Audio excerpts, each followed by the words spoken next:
All right, everyone. Hello, this is Danny Peña, and I'm here at Heart Machines Studios here, and we have Alx Preston. Alex, how you doing, man? I'm okay. You're probably not gonna remember me, man, but we worked years ago when my previous job. That's when I think the first time you announced Hyperlight Breaker, and it was. I remember seeing the trailer for the first time. Got me really curious and excited. Very different than your previous project. It is. Drifter, right? Yeah. And Solar Ash too, right? You worked on that. So for those that don't know, tell us a little bit about yourself and we'll go from there. Sure. Yeah, I'm Alex. Started Heart Machine over 10 years ago now. Been a while. We released Drifter back in 2016, and it was 2D pixel art made in Game Maker, which I wouldn't recommend using Game Maker for a certain scale of game, but it's great for smaller ones. And then we made Solar Ash, and that came out a few years back, and that was our big transition into 3D, bigger team.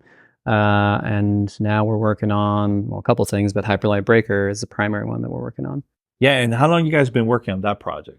It's been a little over 2 years internally. So we announced, back when it was like 22. Early 2022, yes. Early 2022. Gosh, time really is melting. Yeah. I know people are going to be asking like, hey, going from Drifter to this, very different, the design. Yeah. What made you guys make the decision of changing the design? And also, this also is a prequel to Drifter? Or not really? It's a story that's in the world of Hyperlight. It's not intended to be like that connected directly to the story of Drifter originally, but it's in that same world and it takes place in an era before that game did. So you're getting some bits and pieces of that lore here and there. Why we decided to go in a bit of a different direction, wanted to make a roguelike for some time, wanted to do something bigger than we'd done previously.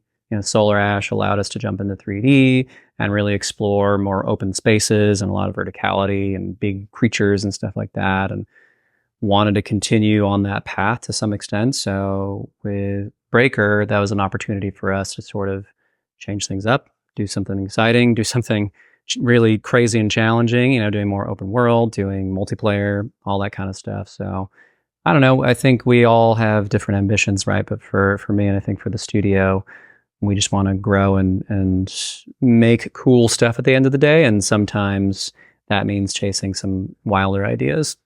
Yeah, I remember playing this during Summer Game Fest. Also, my wife got to play it too. We had a great time, actually.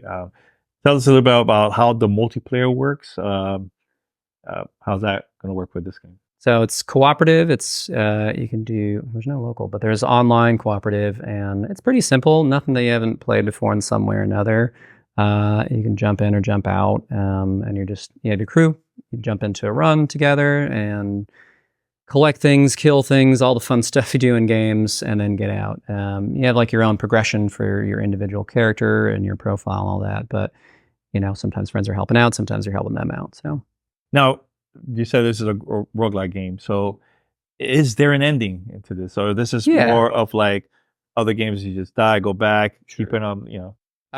So if you've played something like Hades or Hades 2, they did a great job of introducing a linear story into a sort of non-linear structure with roguelikes.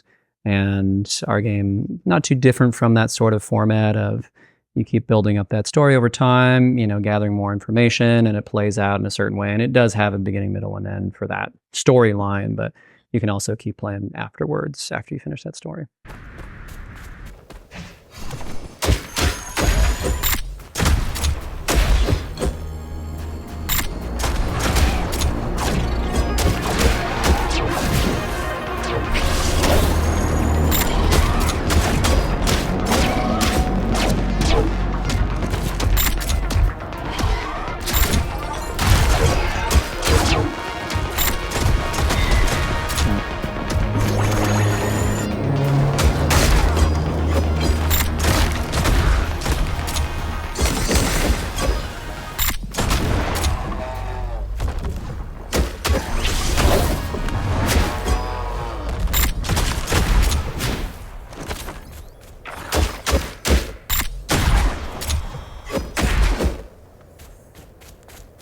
Single player, how's that going to work? having all your like the stuff that you unlocked, your level progression, all that stuff, compared to playing with other people, 4 players? No different. We made it so that you're, whatever you're doing, whether you're playing single player or multiplayer, it's always a similar experience. So you're not like having to do separate progression for multiplayer versus single player. Mm-hmm. And also, like, what was it like for you that was like the challenges you guys had working on this game? Because you also were working during the pandemic too. Mm-hmm.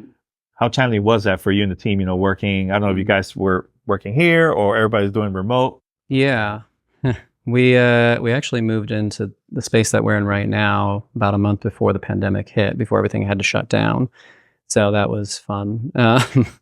It felt real silly, but no, I mean, I don't know that anybody would necessarily say that working in the pandemic's easy, or maybe some people would, but I would not, and most people I know and on the team, like it's just, the world was kind of a nightmare at the time in the worst possible ways, and that puts a lot of stress and pressure on people in very abnormal circumstances like that. And then on top of that, like, so you have that underlying component of the world's burning down, and I can't do all the things that I used to do, and I'm isolated, and it's all very scary. That's a huge undercurrent that I think gets to people's, core stressors. And so anything else on top of that you're doing, work or, relationship stuff or whatever else, that's going to just be more intense than it would normally. So, I wouldn't say like because we were delivering Solar Ash in the pandemic, and I wouldn't say like that, that necessarily, if you had taken the pandemic out of it, things would have changed that much. But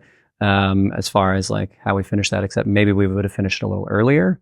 But I also think just the general like feeling and sentiment around was like, yeah, how do I get used to this? How do I work? How do I stop working?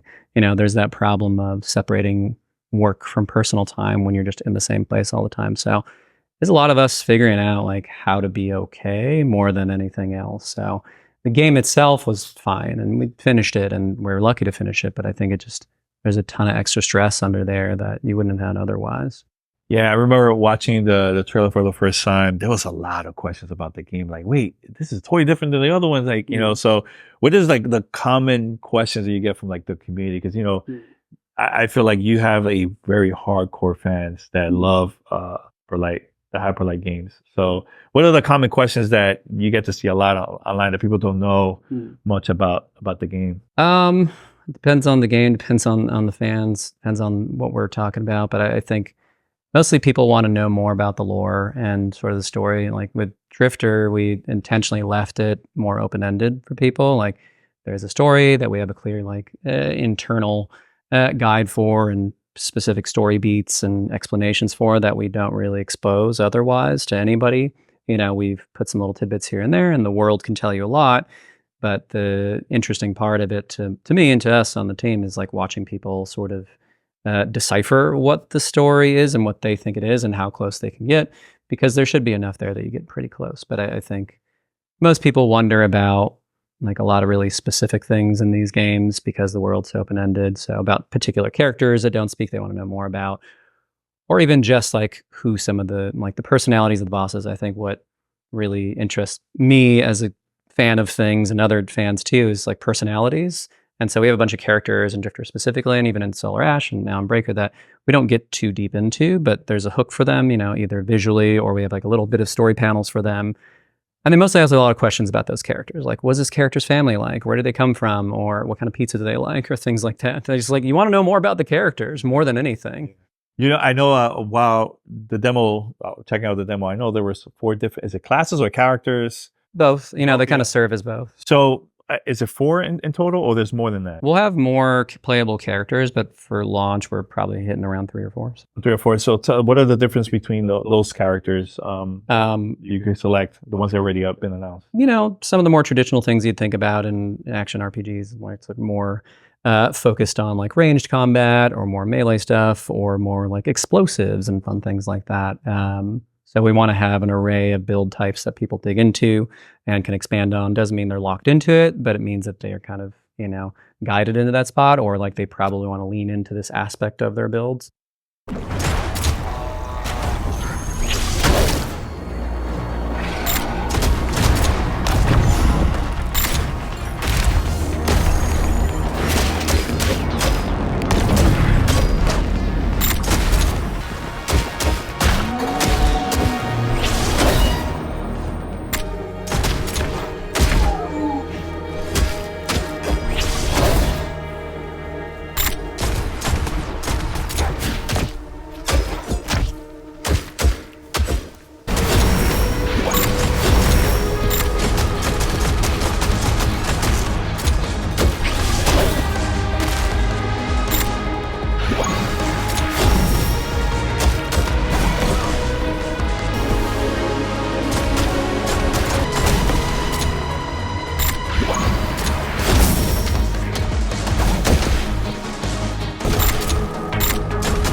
Have you been checking out people's reaction while playing the game for the first time at all these events? Because I think the first time, correct me if I'm wrong, the first time you guys had hands-on, was it GDC? That was, yeah. Okay. Earlier this. I seen clips of that, and it was pretty Yeah. cool seeing the reaction from the crowd. We had a demo up, and I think maybe you've learned this too. I think a lot of us in games learn like maybe don't read the comments too much. Yeah. And even press stuff, it's like I read some of it, so it's not like I disengage, but I think there's a cautious amount that I try and engage with because ultimately, it's for better and for worse, it does have an impact. Whether it's like games press people or fans or non-fans or whatever else, and mostly it's like, well, we're pretty focused and have a lot to do and don't want that to derail any thoughts, but it's good feedback and you want to pay attention to it and just decipher it and divulge it and whatever else like you want to dig into it. But I think there's like a happy medium there. It's like read some of it, digest some of it, and maybe don't read all of it. Yeah, I tell people don't read the comments, man. Especially like as a creator, people that you're gonna see all types of comments on like YouTube or other places, So yeah, I can't take it personal, man. People are gonna have different opinions about it, So, but personally, for me, is seeing like the actual fans that they understand, they play your previous games, they know your style of design wise and stuff like that. To me, that's like more important than anything. Yeah. But there are some like amazing, ridiculous comments that you get on the forums and YouTube videos, whatever else, that I just want to like print out and frame. Those are the ones that warm my heart the most because they're just so silly. Just like a really bad take on something or complete misunderstanding of the situation. There was like one early on when we like announced Drifter and put it up on Steam before it was out, and one of the first like forum posts there was about like heart machine, more like heart cancer, and it was like, what is what? Like, what are you talking about? It's like, oh, this is just anime pixel garbage. It's like, hell yeah, I want to post this up. Yeah, see, I remember the time where, man, let's just have fun with games, and now you see all types of comments online. It's easier to see that online more than it is. So. I think we've had like a sort of divergence from more pleasant online conversation, and because anger and meanness gets more attention, people tend towards that. It's just like an easy outlet to do that. So I tried to take it with a grain of salt and like brush it off or whatever else and be like, all right, I like the things that we're doing. We like the things that we're doing. So, amount of people do. So I'll take the bad parts with the good parts. What motivates you to come to work and continue working on all these awesome projects from you and the team? I think, for me, what keeps me going and like why I even wanted to do this in the first place and like start Heart Machine and kept it going for 10 years now is being able to like work with other very talented people. Like at the end of the day, I can only do so much myself, and I like doing a lot of things, but I would rather have people that are better than me at this thing or that thing or whatever else and be able to sort of try and match that energy and that skill set and where I can. And it's, I don't know, it's kind of a back and forth that I think helps to build people up and put you at your best if you really respect each other and admire each other's work in some way or another. Very different from some like the competitive atmospheres that certain groups or businesses or like even, other industries try and do. But for me and for this crew, and I think for a lot of indie folks too, it's important that you have an atmosphere where people can feel like they can succeed with each other rather than be pitted against each other. Because again, I've been in like more hostile environments, and that's not my vibe. That's not my jam. I would rather be there and say like, wow, that person's doing some really dope shit. Like, let me do something else that's also cool and be able to show up. Yeah. How big is your team? Because people probably don't know. Well, we have 2 projects now. We announced Possessors at the Summer Game Fest, and that's about 17 people. And then Breakers going on a little under 40 people now. So not small anymore. Yeah. And how many people worked on the older games, Solar Ash and Drifter? Solar averaged around 20-ish people or so, maybe 25, and at the tail end, but it was small in the beginning. Like we kept it around a dozen for like under 10 and then a dozen for a year or two. But then things grew over time, and then Drifter at the core was 5 of us full time, and then we had several other people that were part time or came on later on, and I think it's under 10 ultimately that really contributed more heavily to that game. But at the core is just like the 5 of us day to day. So Breaker, this game is only going to be available for PC for now. Yeah. future, are we going to see anything with console potentially, maybe? Or I mean, we always want to be on as many platforms as possible. That's why we were out on mobile, whatever else for Drifter, and we put Solar Ash and a bunch of stuff. So yeah, absolutely. It's just going to take some time. We got to do early access, and it's hard to do early access as it is just on Steam. Trying to do multiple platforms or even different storefronts, whatever else. Like that's a lot of maintenance for not a AAA team. So it doesn't make sense for us to do that yet. Like we wanted to get it to a good spot, be able to respond to feedback, be able to dig into early access and really pay attention and focus, and then we can do more. Then we can, once we're ready, put it on like other platforms. So.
Yeah, a lot of people are always some people love early access, some people don't. Like for me, I downloaded Hades 2 early access, right? Love the game. Sure. But I feel like, oh man, it's not the full official game. So like what do you have to say for those that are gonna be like, that's not the full game? But it helps you and your team to make the game even better eventually, right? Yeah. All the feedback and everything like that, right? So I think I'm kind of in a similar boat as you. And I bought Hades 2 and played it for a little bit, and I was like, I'll put it away for now. I'll come back to it later when it feels like it's had more time and maybe they've ironed some things out or more complete. I feel the same way for any early access game, and be no different for us. Like, hey, if you want to actually support it, then buy it, provide some feedback for a little while, get invested in the short amount of time that you can, and then put it on the shelf for a while and come back to it when you feel like we've had enough updates to finish it out. So that's kind of how I approach early access for any games that I'm playing. Is like, I know developers are working on it. I like them. I want to support them. Let me buy the game and let me say what I can if they're interested in that feedback or metrics or whatever else, and then I'll pick it back up when it's closer to finished. do you have a date for early access yet, or not really? Not yet. We haven't done an official announcement. We're being careful about things and making sure that we're really ready to actually release things, because it's a big game, and many different systems and complexities, and we don't want to put something out there, even in early access, that isn't quite ready yet. We need like a certain quality level that we're trying to hit, but it'll still be an early access game and incomplete. So now, can I test it on my Steam Deck? You can play on Steam Deck. That is the plan. Oh yeah. Oh, okay. I'll do that then. All right. Cool. Anything else? Do you want to? How are we going to end this with? Why people should get this game once, especially like early access or the official full release one. Sure. If you like neon colors, if you like very colorful game, if you like murdering monsters, if you like roguelikes or roguelites, if you like our games, then there are plenty of reasons to pick it up. If you like multiplayer stuff, then more reasons to pick up this game at some point. So yeah, I can see the Hyperlight series on TV shows or anything like animated in the future. I could definitely see that. You guys would like to go to that route? I've talked to folks about it. We had some soft announcement once that we were trying to work on some. Yeah, I remember. That's why I brought it up. Yeah. But TV development is a whole different world, and animation in particular has been going through some things, over the past bunch of years. So it's much tougher to navigate than when we announced that years ago. And doesn't mean we don't want to do it still, because definitely that'd be great, but it's just not fully up to me at the end of the day. It's kind of like, what's going on in the industry? What's available? What is anybody doing? Who owns what anymore? Yeah. Well, the only reason I brought it up because video game content, especially in Hollywood and anime, it's very, very big now. Yeah. I'm like, I can see the potential of this one, you know. Hollywood's getting more wise to that stuff, especially after like that Super Mario movie and Sonic movie and all the other games stuff that has done well, and Edge Runner for Cyberpunk stuff. Like, yeah, turns out, yeah, people like video games, and if you make decent stuff that goes with that video game that maybe respects, you know, that fan base and the medium and whatever else, then you can make something successful.